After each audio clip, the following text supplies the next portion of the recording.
గోవంత ముద్దాటలో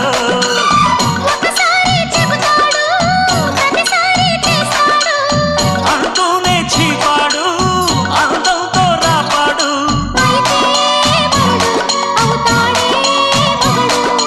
అసలే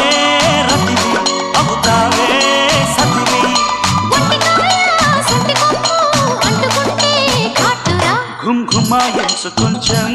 లవ్లగాయించు లంచం మన్మధించింది మంత్రం మంచం